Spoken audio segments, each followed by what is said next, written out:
একসময় সিনেমা হলই নিষিদ্ধ ছিল যে দেশে, সেই সৌদি আরবেই সৃষ্টি হলো নতুন ইতিহাস। ইসলামিক রাজতন্ত্রের রাষ্ট্রটিতে এই প্রথম অনুষ্ঠিত হচ্ছে একটি বড় মাপের আন্তর্জাতিক চলচ্চিত্র উৎসব। 10 দিন ব্যাপী এই উৎসব চলবে 15ই ডিসেম্বর পর্যন্ত। ওরা যেখানেই গিয়েছে, যতক্ষণ ওদের স্বার্থ উদ্ধার না হয়েছে ততক্ষণ পর্যন্ত ওরা ওখান থেকে চলে যায় নাই। তোমাদের মধ্যে মুসলিমরা কেউ যদি ওদের দিকে মুখ ফিরায়, ওদের সাথে বন্ধুত্ব করে, সে এই উম্মার কেউ না, সে ওদের অন্তর্ভুক্ত। এই জন্য আমরা বলি আহলে সৌদ সহ যত গলফ কান্ট্রি আছে, কাতার, কুয়েত, আবুধাবি, লেবানন, জর্ডান যা আছে, সবাই এদের বন্ধু। এরা আমার উম্মতের কেউ না। আপনার কাছে মনে হতে পারে মোহাম্মদ বিন সালমান আমিরুল মুমিনিন, আমার কাছে মনে হয় সেই ইহুদিদের একজন এজেন্ট। That's all. কারণ আমরা বুঝি কোরআন দিয়ে পলিটিক্যাল সায়েন্স কি জিনিস। আপনাকে কিছু আইওয়াশ দেখায়, মসজিদ করে দিবে, মাদ্রাসা করে দিবে, টাকা পয়সা ডোনেট করবে। ওই টাকা তো আমার টাকা, ওটা আমাদের টাকা। ওকে তেল বিক্রি করে এত টাকা কে দিতে বলেছে? ডলার কেন্দ্রিক। যখন পেট্রো ডলার বুঝবেন তখন বুঝবেন এই সম্পদ আমাদের সম্পদ, উম্মার সম্পদ। এটা উম্মার সম্পদ। কেন তুমি ডলার দিয়ে এক্সচেঞ্জ করলো ওদের সাথে? ওটা পরে বুঝবেন, ওদিকে আসছি। এই অ্যালায়েন্সের কথা আল্লাহ পাক বলেছেন, তোমাদের মধ্যে কেউ যদি ওদের দিকে মুখ ফিরায়, সে ওদের অন্তর্ভুক্ত, আমাদের উম্মতের কেউ নয়।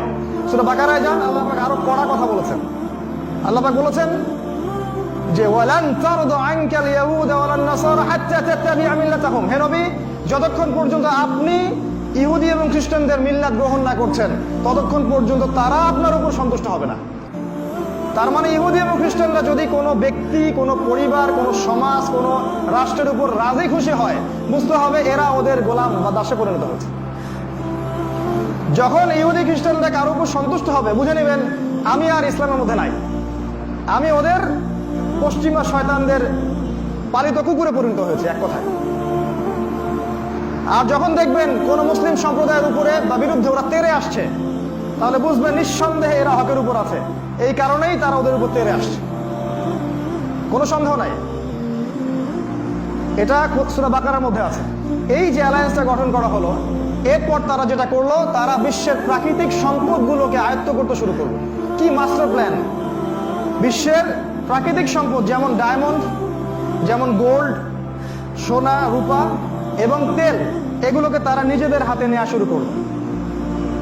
আফ্রিকার মহাদেশ থেকে তারা নিতে শুরু করলো ডায়মন্ড, মাইনিং করে করে ডায়মন্ড। এই জন্য আফ্রিকা এত গরিব একটা জায়গা, ওখান থেকে সব হীরা ওরা বের করে নিয়েছে। এবং সৌদি আরব এবং গলফ কান্ট্রির কাছ থেকে ওরা নিল তেল এবং ওদের দেশে সেটাকে রিস্টোর করতে লাগলো। আর এদেরকে দিতে থাকলো কাগজের টাকা, ডলার। নিজের ঘরে প্রেস আছে, টাকা ছাপানোর প্রেস আছে, কাগজ দিবে, ডলার বের হবে। এই কাগজের টুকরা দিবে গলফ কান্ট্রিকে, আর গলফ কান্ট্রি তেল দিবে ওদেরকে। কে লাভবান হচ্ছে এখানে? যাদের ঘরে প্রেস আছে ওরা। আর যে মনে করছে আমি তো অনেক ডলার কামাই করছে, তেল দিলে কি সমস্যা? এর চেয়ে বোকা মানুষ পৃথিবীতে কেউ আছে? আচ্ছা, ও যদি সোনার বিনিময়ে তেল নিত, ভালো হতো না? যে টাকা না, আমি সোনা চাচ্ছি, গোল্ড, আমি তেল দিব গ্যালন, 10 গ্যালন, আমাকে এতটুকু সোনা দিতে হবে। সোনা আর তেল এক্সচেঞ্জটা ভালো ছিল না? দুইটার ভ্যালু আছে না? কে বুঝায় এদেরকে? এই মুসলিমদের মধ্যে এত বড় বড় গাদ্দার আছে ইসলামিক কান্ট্রিগুলোর মধ্যে, আপনি কল্পনাই করতে পারবেন না। এরা উম্মার সমস্ত সম্পদ ওদের হাতে তুলে দিয়েছে। এভাবে ওরা তেল নিল ওদের কাছ থেকে, আর বিশ্বের অন্যান্য জায়গাগুলো থেকে তারা রূপা, আরো যে প্রাকৃতিক সম্পদগুলো আছে, এগুলো গ্যাস, এগুলো নেওয়া শুরু করলো। আপনারা হয়তো বুঝে আসবে কেন তারা ইরাকে হামলা করে, কেন তারা ইরানকে আক্রমণ করতে চায়, কেন তারা মিশর দখল করতে চায়, জর্ডান দখল করতে চায়। প্রাকৃতিক সম্পদ। আচ্ছা, এরপর তাদের অর্থনীতি কিন্তু শক্তিশালী হলো। কাদের কথা বলছি? এই যে অর্থনীতি শক্তিশালী হলো, এই টাকাটা দিয়ে ওরা কি করলো? আসলে এই টাকাটা দিয়ে ওরা যেটা করলো, ওরা সম্পূর্ণ পরিকল্পিতভাবে 1914 সালের দিকে প্রথম বিশ্বযুদ্ধ লাগিয়ে দিল একজন ব্যক্তির হত্যাকাণ্ডের মধ্য দিয়ে। এটা হিস্ট্রি পড়বেন, আজকে বলার অত সময় নাই। এবং এই প্রথম বিশ্বযুদ্ধে অনেকগুলো দেশ একত্রিত হয়ে গেল, অনেকগুলো কান্ট্রি, বহু মানুষ মারা গেল, অনেক মানুষের ইজ্জত চলে গেল, ঘরবাড়ি ধ্বংস হলো, জানমালের ব্যাপক ক্ষতি হলো। কিন্তু যারা যুদ্ধ লাগিয়েছে ওরা কিন্তু পর্দার আড়াল থেকে মজা উপভোগ করতে থাকলো, কারণ ওদের উদ্দেশ্য ছিল অন্য একটা। ওদের উদ্দেশ্য ছিল না যে ইহুদি খ্রিস্টানরা বৌদ্ধরা একসাথে মারামারি করে মারা যাক, না, এটা ওদের মোটেও উদ্দেশ্য ছিল না। উদ্দেশ্য ছিল ওই যে জেরুজালেম, ওই জেরুজালেমটাকে যেন তারা আবার দখল করতে পারে। আর জেরুজালেম তখন কাদের হাতে ছিল? ওই অটোম্যান উসমানীয় খেলাফতের হাতে ছিল। আপনারা জানেন এটা। উসমানীয় খেলাফতের একটা শেল তখনও জীবিত ছিল। কিছু মানুষ, মুসলিম মানুষ, উসমানীয় খেলাফতের আদলে ওখানে জেরুজালেম দখল করেছিল, আমাদের হাতে ছিল।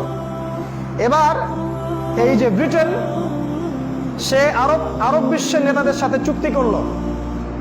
ব্রিটেনের সাথে আরব বিশ্বের নেতারা সন্ধি চুক্তি করলো। তারা ভুলে গেল কোরআনের সূরা মাইদারে কেন নাম আয়াত, সূরা বাকারার আয়াত, সব ভুলে গেল।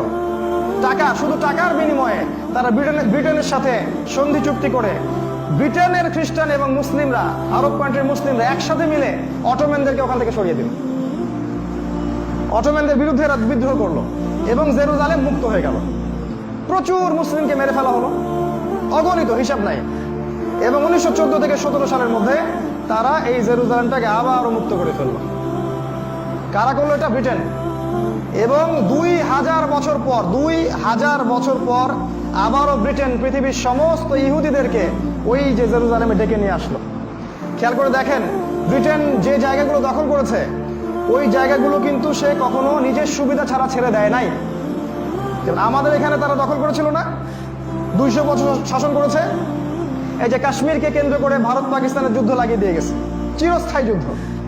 এই যে আরাকানকে আমাদের থেকে বিচ্ছিন্ন করে দিয়ে গেছে। এই যে বাংলাদেশ পাকিস্তানকে একটা দূরত্ব সৃষ্টি করে দিয়ে গেছে। ওরা যেখানেই গিয়েছে, যতক্ষণ ওদের স্বার্থ উদ্ধার না হয়েছে ততক্ষণ পর্যন্ত ওরা ওখান থেকে চলে যায় নাই, কোনো জায়গা থেকে না।